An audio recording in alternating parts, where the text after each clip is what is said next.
is, you know, if we were to associate education to one of these networks, what would it look like? And are we getting the most out of the experience we're giving to learners by perhaps, you know, I would say that a lot of institutions are perhaps more to the decentralized approach of learning and teaching, where we've got this wonderful weapon of mass distraction that the US government have facilitated in creating, that can connect us not just to people but to knowledge. And so I think that's something very interesting, which is obviously why we've started looking at that as an aspect of ocTEL. So I'm not going to mention the M word, but in 2012 I started looking at what people like George Siemens, Stephen Downes, David Cromrie were doing in terms of distributed education and the tools that they were actually using. And you know, you'll recognize a lot of these names, these services.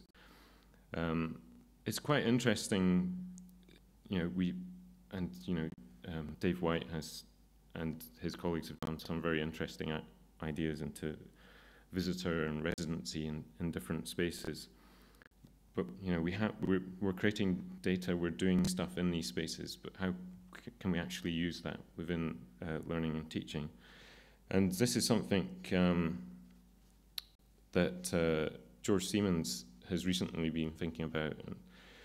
Google have developed the knowledge graph, so this idea of nodes of information that can be connected. So it's like the 6 degrees of separation of Richard Bacon.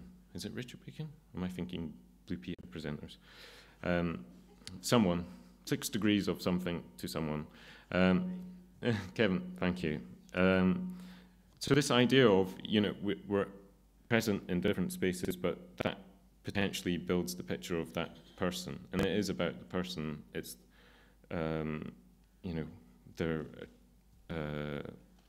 attributes in terms of, you know, things that they already know, the connections that they already have to other people or other information.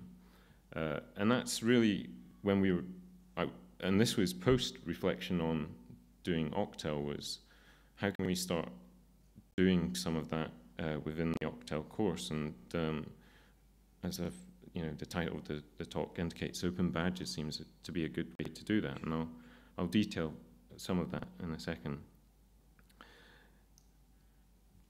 And this is, you know, just underlying the idea of a personal learning knowledge graph. And I think there is implications, you know, Audrey's touched upon that very eloquently this morning about, you know, ownership of data, ownership of your profiles in different spaces. So that's the kind of some of the context in my own thinking around this. So ocTEL. For some more information about ocTEL, it's actually a course that's it's facilitated by ALT, but it wouldn't be possible without ALT members. So the lead tutors are ALT members, the support tutors are ALT members. Any tutors or support tutors? We got Linda, yes, of course, and Tracy Madden. So these people are, you know, part of the construction. You know, they're developing the materials and they're helping with the delivery of materials, and so that it wouldn't be possible to actually run ocTEL without them.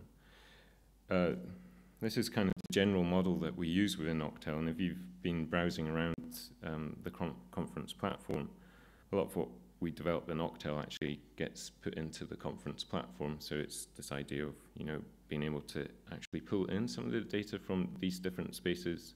So this year we're pulling in slide shares, for example, into the conference platform.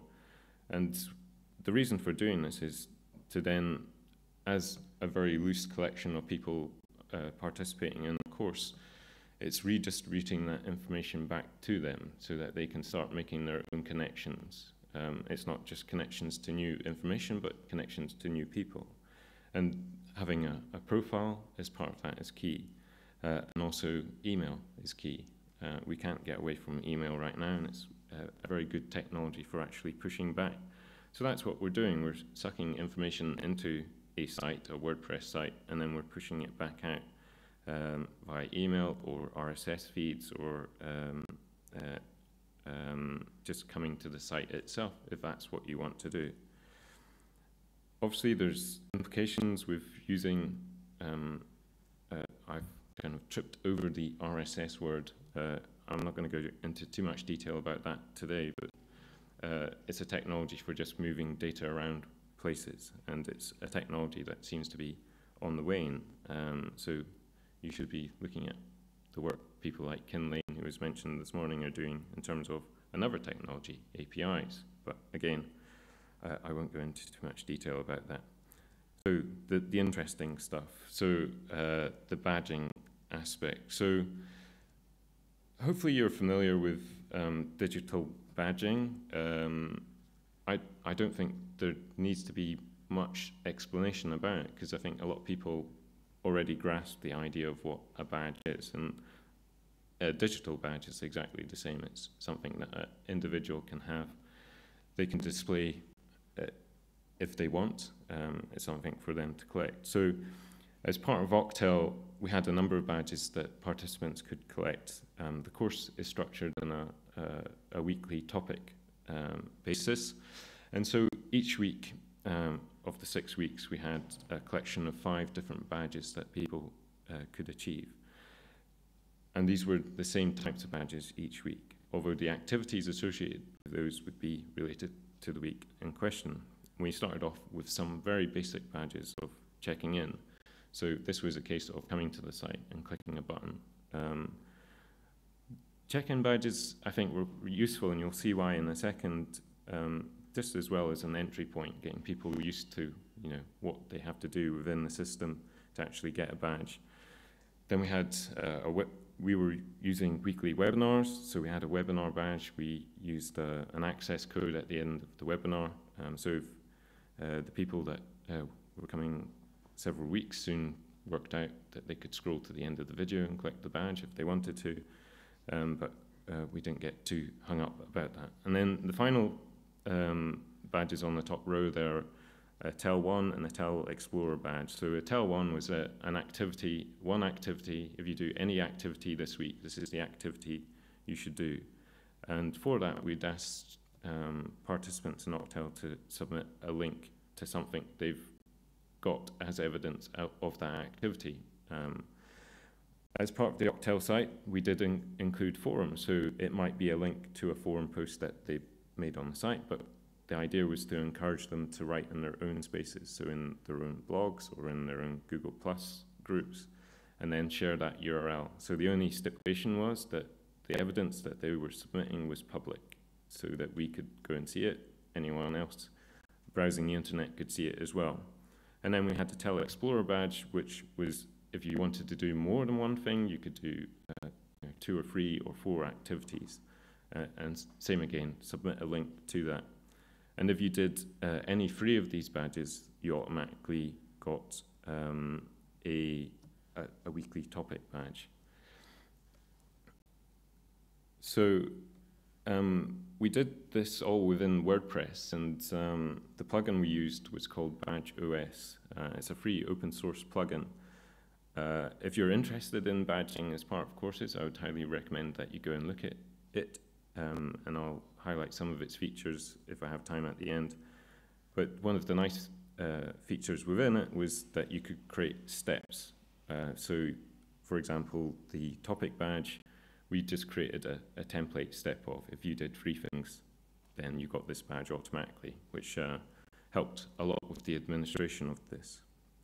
So I mentioned the TEL 1 and TEL Explorer badges. So this was useful for us in terms of an open course. It's even though we've got data collection methods for aggregating activity. If you have a blog registered with the site, we'll pull in the data for it.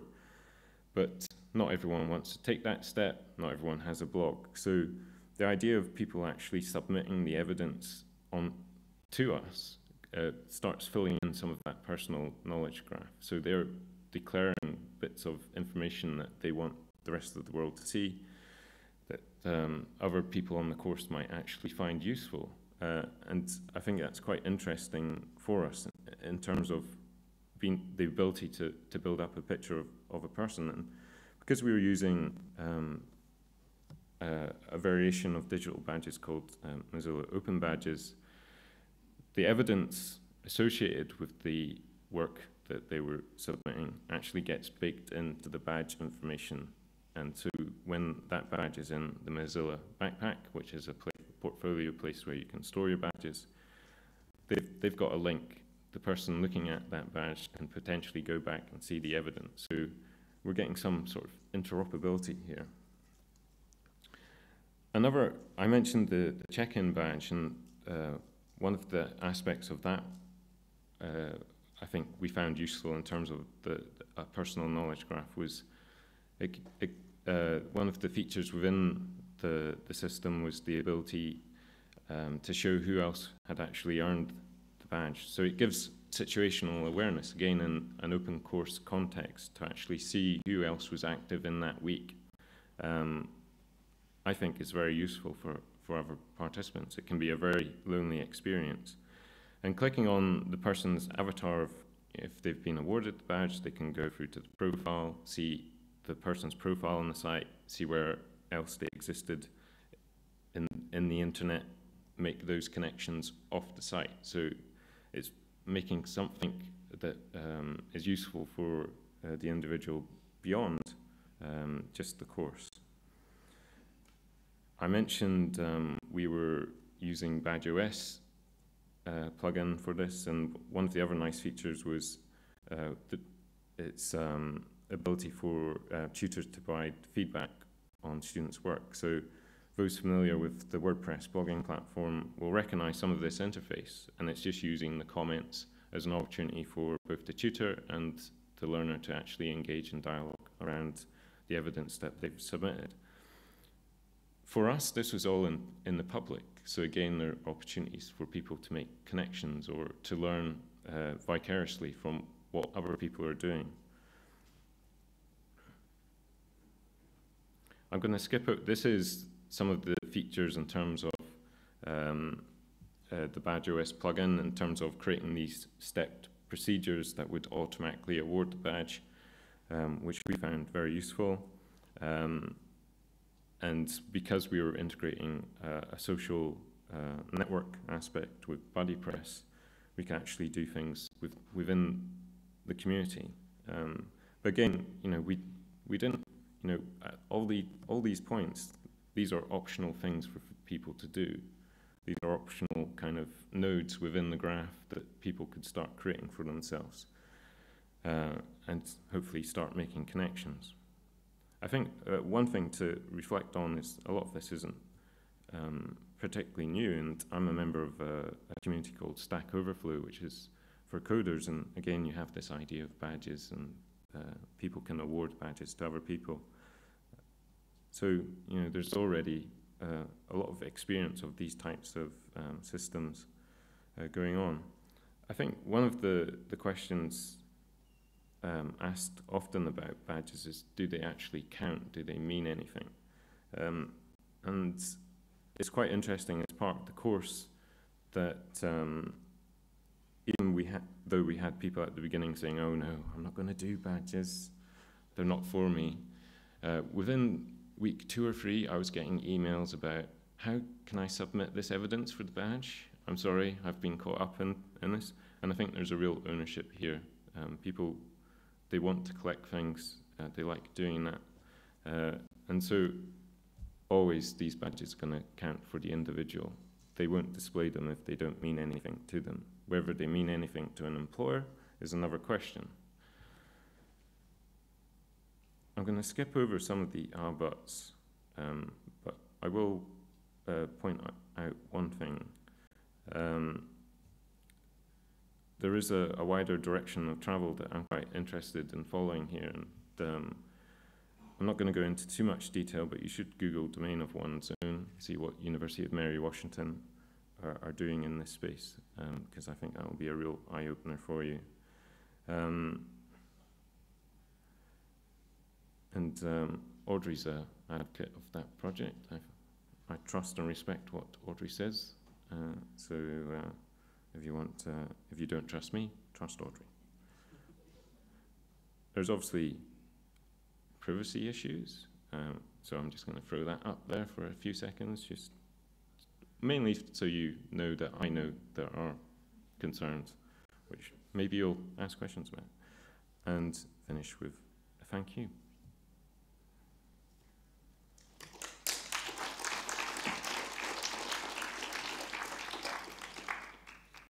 Do you have any questions for Martin? We have a few minutes to get him to ask any questions. The only thing we ask is that you wait till the mic gets there, because the online participants can't hear you otherwise. So anybody have any questions, please raise your hands and the mic will travel to you. And if you have any questions online, there's the first question here, then raise your hand. Thanks. Moira Maley, hi. Hi. Hi. These digital badges flag the beginning of some sort of international cross-platform degrees or qualifications of some sort, and usually standard systems follow those initiatives, and they can sort of slow them down, and it gets caught up in a bureaucracy. Is that the way you think that badges will go? Or do you think more generic competencies are going to be indicated by them, which could be added in? It's early on. I think a lot of people are. I was talking to Fiona Harvey from University of Southampton, who's starting to look at badges as well, and she was saying that there's issues for us, for alt as an organisation. You know, we don't have institutions like the Quality Assurance Agency looking over our shoulder all the time. For institutions like University of Southampton, there's obviously very different implications. And talking to Fiona, I think for them it was trying to tackle it in two different ways. So there would be kind of unofficial badges awarded as part of some of the courses that they're doing, but that might then lead on to a university recognized badge. Whether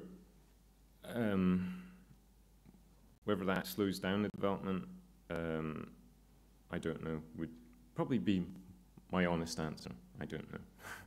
In a way, it's an ideal model, because it's the learner putting up their evidence of what they think qualifies for something, without necessarily that being judged by a higher body. It's creating those opportunities. So I could start creating my own badges I could award myself.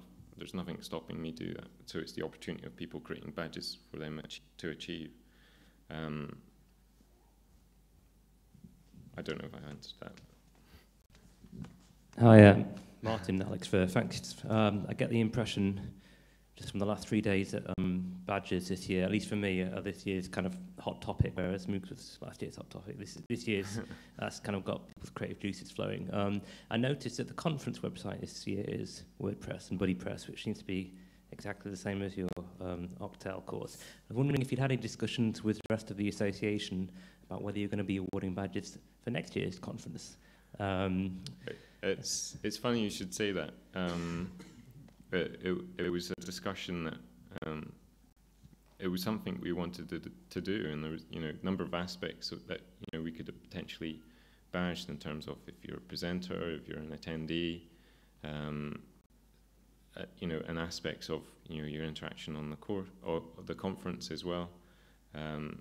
So unfortunately we were beaten by time, but I think that's one of the useful things of doing ocTEL is it's an opportunity to experiment with these things and then deploy them in a different context, and that's our development arc is ocTEL. We then put that into the conference site, then whatever we learn from the conference we'll put back into ocTEL, and at the same time we're thinking about how we can support the wider alt community as well. So obviously alt does CMOP, are there aspects of that we can start including badging?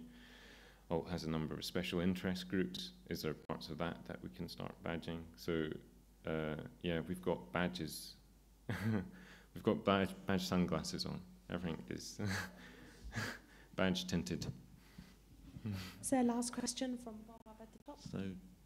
So a reflection that it felt there were sort of two distinct levels of badging. What you were showing us was really quite fine-grained badging about participation in, you know, maybe just a week of the course, which felt, you know, great in terms of motivating the learner, etc. But feels sort of way too fine-grained for example, an employer to engage with. So I'm wondering if you've sort of thought about aggregating those fine-grained badges together to sort of almost automatically feed into higher level badges, or is that very complicated, or what? It was very much the reason that we had, as well as the more fine-grained badges each week, this topic badge.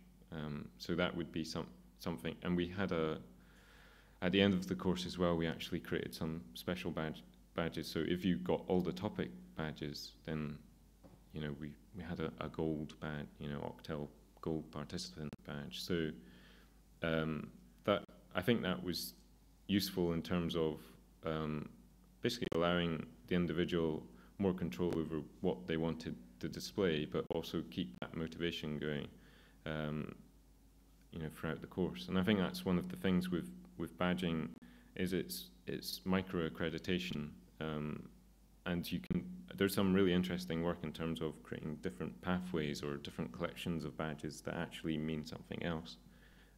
So yeah, I think there's going to be a lot more work in that area. Okay.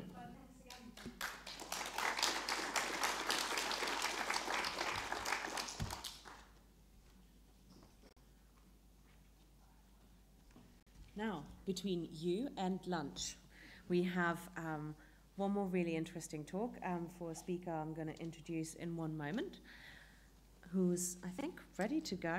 Yes, Thomas, are you ready? Fantastic.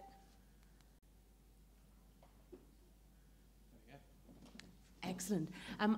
Thomas has joined us from IBM Tech Trade, and will introduce himself and what he does a little bit more, and tell you a little bit more about data before lunch. So I'm going to hand over to Thomas, and please give him a warm welcome.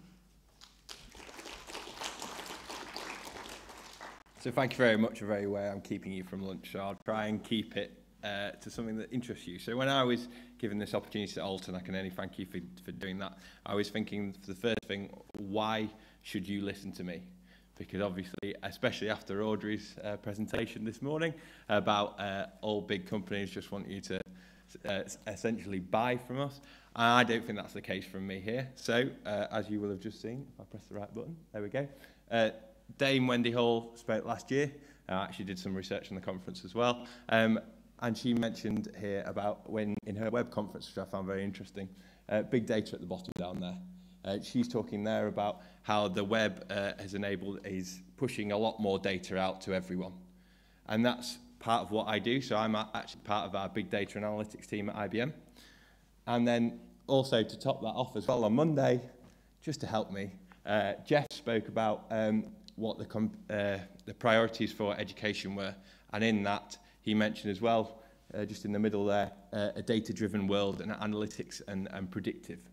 So it's not just me telling you that I think this is an interesting topic, but there's some key people in education who are saying this as well. And there's another person from IBM, actually, Caelan Hargrave.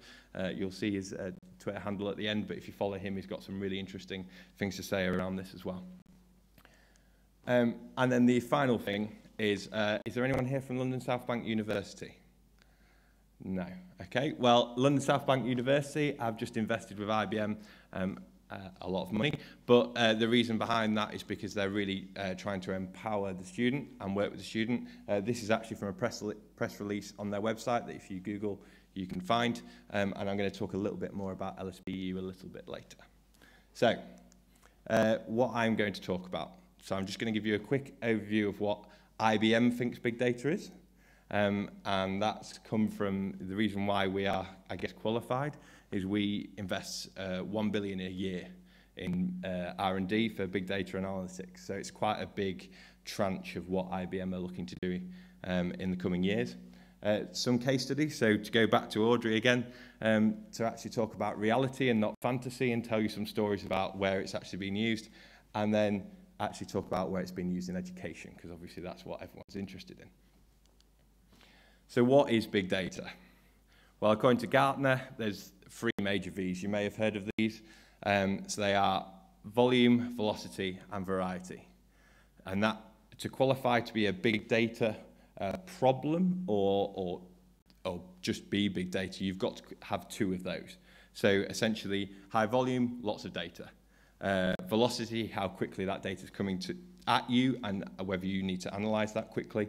And then high variety, so the fact that there's now structured data and unstructured data. Traditionally, we've always dealt with structured data, and we've dealt with it very well, especially from an IT company like IBM. But how do we actually deal with this new unstructured data, whether that be social media, log analytics, those kind of things? And then there's some interesting quotes here. So one from Clive Dunhumby. Data is the new oil. Data is just like crude. It's valuable, but if unrefined, it cannot actually be used. And I think that's a really interesting point. So if you've just got data, data is just data. It's just a number or some text. Essentially, once you can do that analytics and define that value and where you want to go with it, then it becomes of actually some value to you. And then another one from John Naisbitt, who's an author and speaker on future studies. He's actually pointed out that it's one of the few resources that is not only renewable, but also self-generating. And data will continue to grow and grow and grow. Now, obviously, as we've talked about with Audrey and previous security and privacy issues do become a part of this, and that's something that everyone needs to think about when they're dealing with data. But essentially, it is going to continue to grow. And there's nothing new about big data. Data has always been growing. That's just been the case for the time. What's new about now is the technology that's available to actually do something with that data, I would argue. So this is IBM's point of view on the characteristics of big data. So yes, we agree on volume and velocity and variety. So volume, as it says on the slide, by 2020 there'll be 35 zettabytes of data. That's a hell of a lot of data. And velocity, there's 30 billion, and this is over a year-old slide now, so I don't know whether that number is still actually true. It's probably more. In fact, Jeff on Monday spoke about them putting RFID tags on toilet rolls, and so they can follow him around. I don't know where he got that from, but I found that very interesting. And then variety, so that's a key one for us, effectively analysing that different variety. So again, going back to that structured and unstructured. The extra one that we'd add is veracity. So actually, do you trust that data? Because it doesn't matter if you do some analysis on data you don't trust, you're not going to trust it. I'm sure you have it in every day. The jobs you do, I have it. I get a spreadsheet, I question a few numbers, and then I do the analysis, and I'm like, well, I don't trust that analysis because I don't trust the data it's come from. You've got to have that. And then these bottom 2 have a little star on them because they're my personal. They're not IBM's, so using the disclaimer we talked about before, this is my personal view. Understand the value of that data source. If you don't know what some data, admittedly, is not going to be valuable, and you don't want to be analysing that. Some data is very valuable, and only you will know that for your institutions or where you work. And then visibility. Can you see that some of that data? There's a lot of organisations that we talk to actually can't. They know they've got the data, but they can't see it, and they can't get to it in time for when it actually matters to them and what they want to do with that data. So that's what IBM thinks are the characteristics of big data.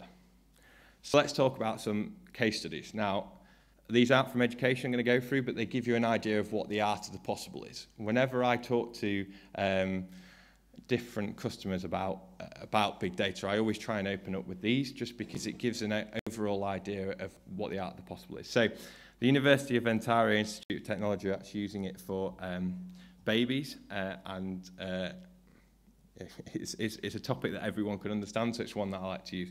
So every time a premature, and I don't have experience of this, so I can't claim, but every time a premature baby is born, they are very likely to have a seizure. And if the cure is out there for this seizure, it's just you have to give that cure at the right time and they'll be fine. And most people aren't aware of this as a problem. So the way that they traditionally do it is they have a nurse walking around the ward looking at the babies, looking for the specific symptoms of those babies in the ward. Now what they've been able to do with big data is actually take all the analysis and all that data feeding off the baby from all the tubes and wiring, which I don't find particularly palatable, but obviously it needs to be there. Essentially all that comes out and they're analysing that on the fly, so as it goes, and they're able to identify 24 hours sooner than the nurse walking around the ward actually when a baby is coming towards a seizure. As well as that, they've also identified a pattern to actually be able to work out a little bit better why those seizures happen. So that's helped save lives in this ward, and is something that we're looking at from an IBM perspective at what we can do there. Now, going back to the security and privacy one, I was debating about taking this out this morning after Audrey's talk, but I've kept it in because of what it can do. Now, Terra Recos, they manage a lot of secure places. So this is actually in America, they are managing some of the nuclear education sites. So obviously they've got nuclear particles on. They don't want people coming near the site because obviously there's the protective around that. And essentially what they're doing is around the perimeter fence, you would just have usually a guards in the guard tower in the middle looking out and send out people every now and again. What they're now doing is they've got sound detectors all around the outside of that perimeter fence, and they're using the last 2 to 5 years worth of data to actually tell them when someone is approaching. So they're analysing the sounds that are coming in. So this is not data in its traditional format, i.e. structured logs or even text data. This is actually sound data coming in, so they can tell the difference between a fox walking towards that perimeter fence or a tree falling over 500 yards away to someone actually coming and walking towards that facility. And all they do then is they send out the guard to that area, and the guard will deter that person from coming any closer because obviously they realise it's a secure facility. Now, I'm not saying that Big Brother is coming to watch you with this technology. There is very specific use cases and where you want to use it, but it's just an example of what the possible is. And the third one is a very simple one, essentially infrastructure and managing infrastructure. So actually you understand that a light bulb has gone before it's even gone, or that you're managing those energy bill forecastings, those kind of things. All available because we're using the massive amount of data that is out there. We're leaving it in its current format. We're sticking it in something called Hadoop in this case, but different tools in different instances, and using that to actually drive out some outcome and insight that individually these our customers have asked for. And the final one that I'll go into, because I find it quite interesting anyway, is the smarter crime prevention. So Memphis State Police were having a 3% rise per year of crime in their state.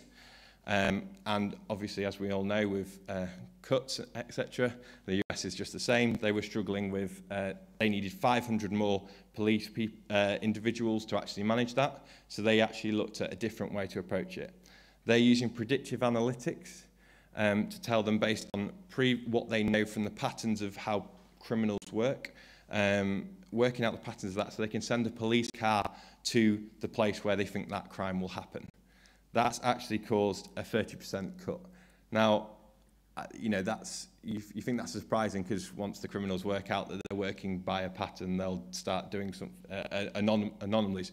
But actually, the way the human brain works, you're still working to a certain pattern, even if you're trying to avoid the pattern, apparently. So I find that interesting. There's a really good advert, actually, that IBM have done for that, if anyone else wants to look up at that. So the more interesting part for you guys is what have we actually done in education? Are we getting on? There we go. And I apologise for the pictures. These are actually pictures from my holiday to Australia because I couldn't find any relevant pictures for this. So This university in Australia has 6 campuses around a major city.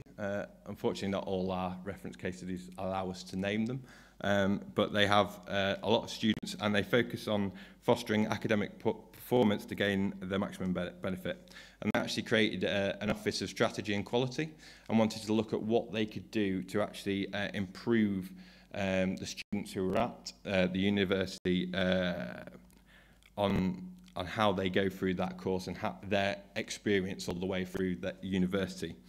And so they had theories on correlation on why students were dropping out or showing less interest during a course. These were range from their level of language, their gender, their entry scores, and their socio-economic status.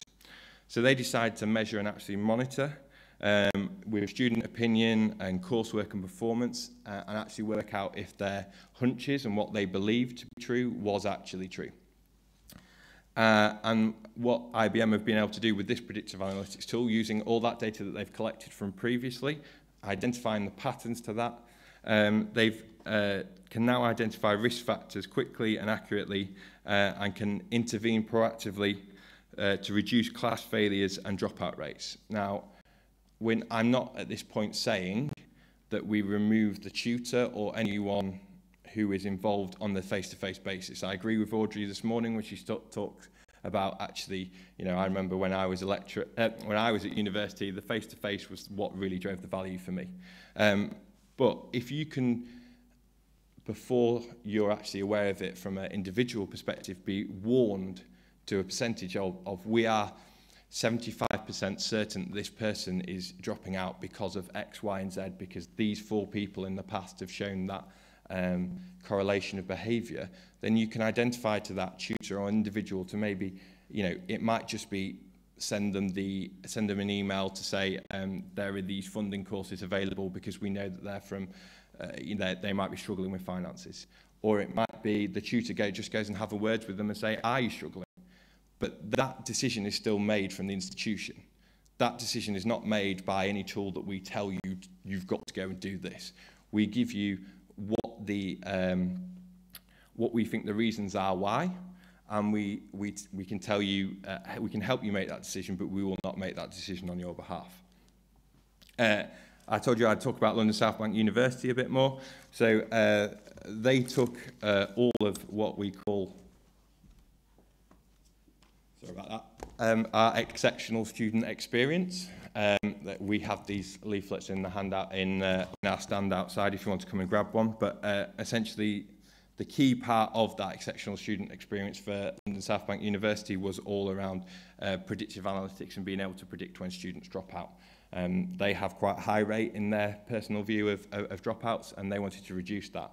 They're doing that through several areas, including collaboration and how those students collaborate with each other, their tutors, etc.